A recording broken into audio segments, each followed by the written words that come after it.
transporting you to 2050 and the future Chicken Squawk-A-Rama podcast. In 3, 2, 1.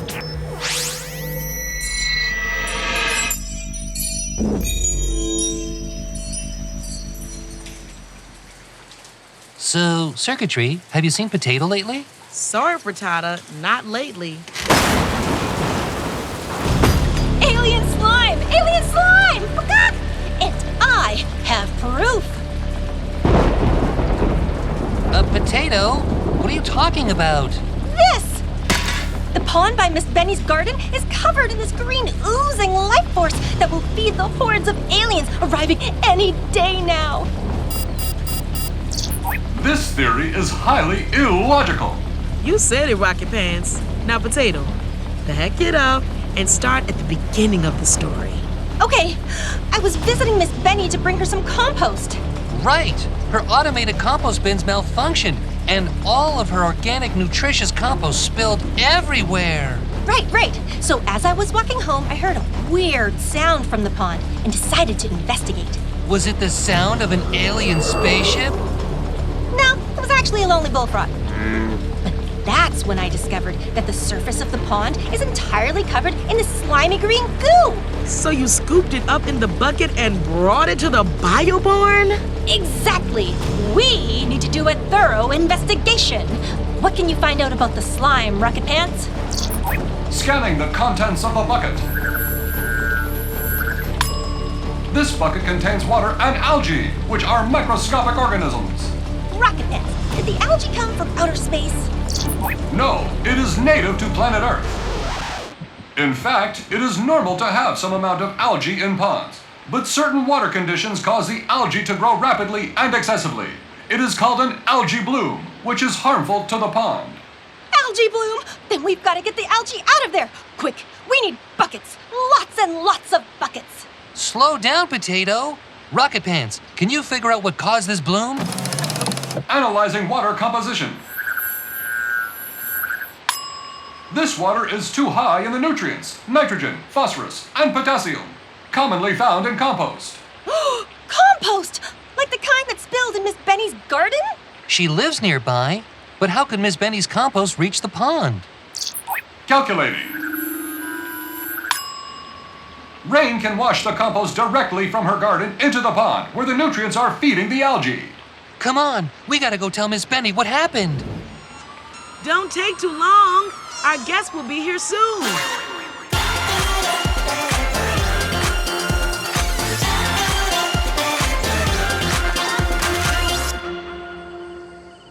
We're back. Glad you're here, Potato and Frittata.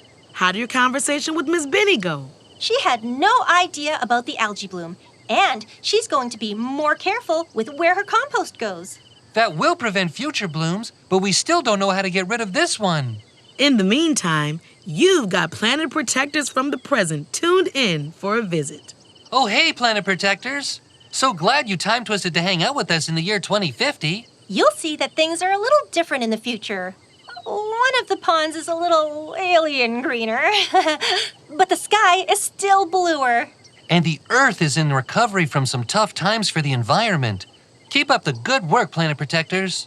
We've got a world change warrior joining us. Spencer West is connecting to us through the Wood Wide Web. Amazing! Nothing stops Spencer West from reaching his goals. Can't wait to meet him. Roots are revved and ready to time twist Spencer onto my screen. Opening portal in 3, 2, 1.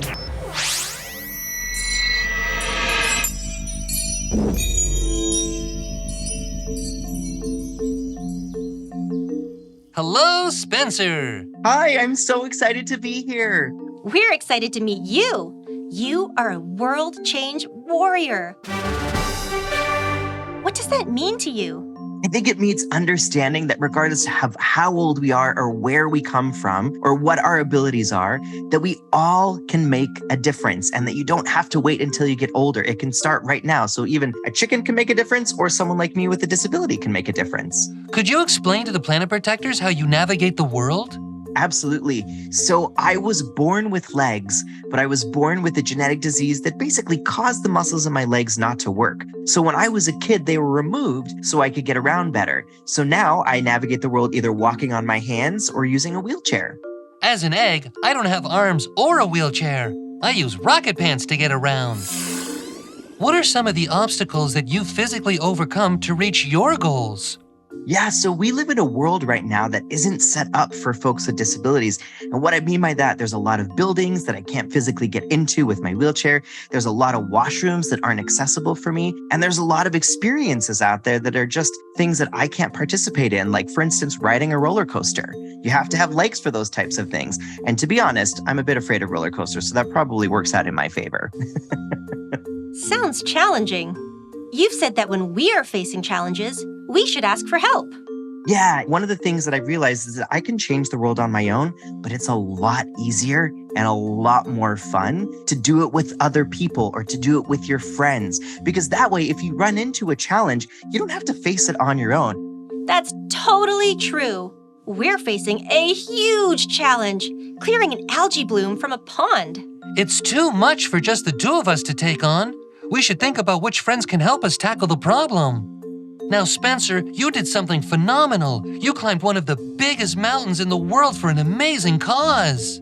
Yeah, so myself and my two best friends climbed Mount Kilimanjaro, which is the largest mountain on the continent of Africa. And it's actually in the country of Tanzania. And not only did my buddies and I want to have a cool adventure together, but at the time, East Africa was facing one of the largest droughts they'd seen in over 60 years, which means access to water was very difficult. And so we wanted to fundraise to help bring clean water to communities that didn't have access to that.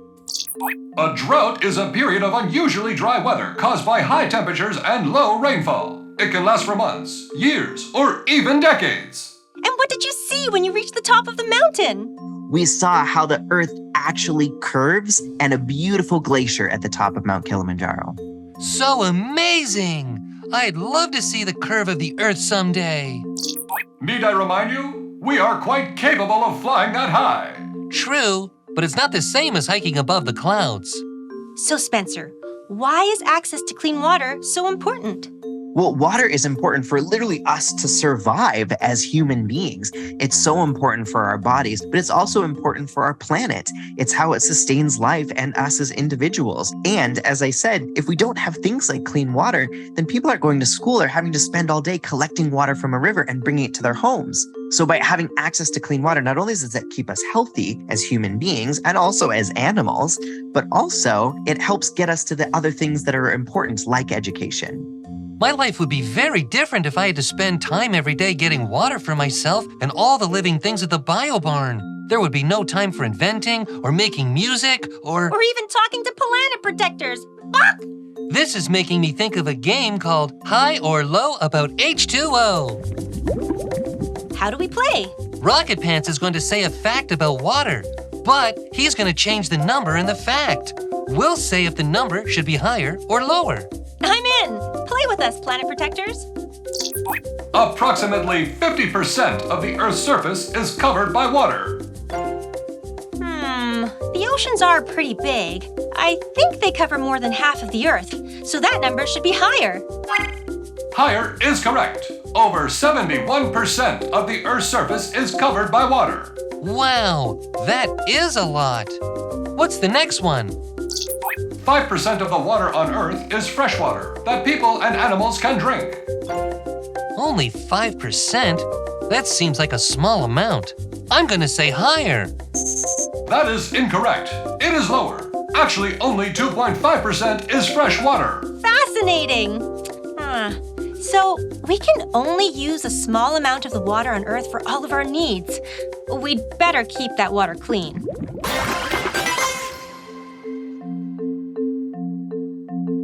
So, Spencer, what advice would you give kids, including kids with disabilities, who want to create a community to help support causes they care about?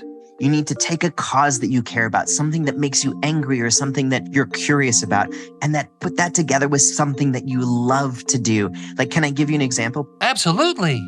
Amazing. So I have a group of friends of young people who were passionate about homelessness, but they didn't know what to do. And so I said, what's one thing that you love to do? And they said, well, we love to play video games. And I was like, great. What if you played video games like all day, and for every hour you had someone sponsor you, and then you can take that money and you can donate that to one of the homeless shelters in your community or one of the food banks in your community. That's a powerful combo. We can get started today. Everyone can make a difference, and every small step counts. We don't all have to climb Mount Kilimanjaro, right? But we can give somebody a smile, and that could make a big difference to their day. It's been such a pleasure to talk to you, Spencer. It was so nice to finally meet you. Thanks for all the great ideas, Spencer. Bye. Bye-bye. Bye, potato. Bye, frittata.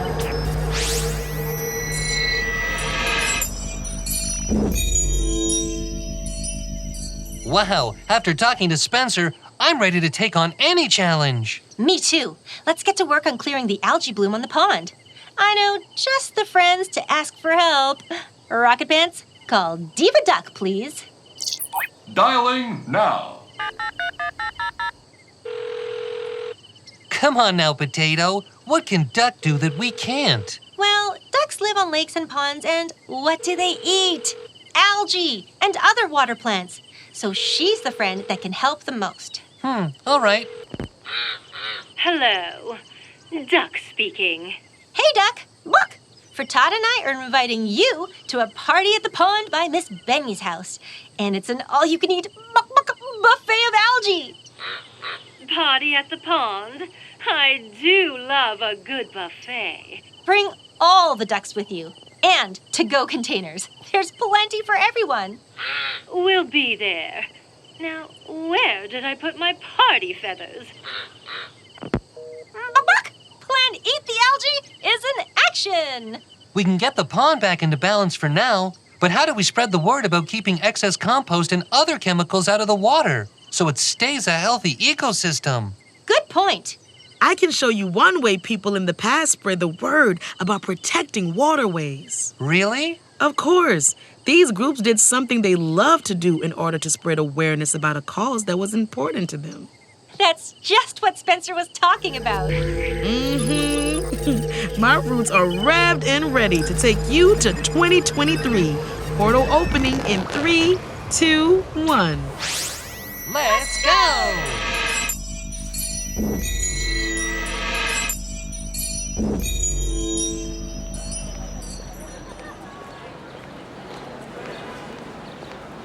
Whoa, people are busy in this small town. Whoa!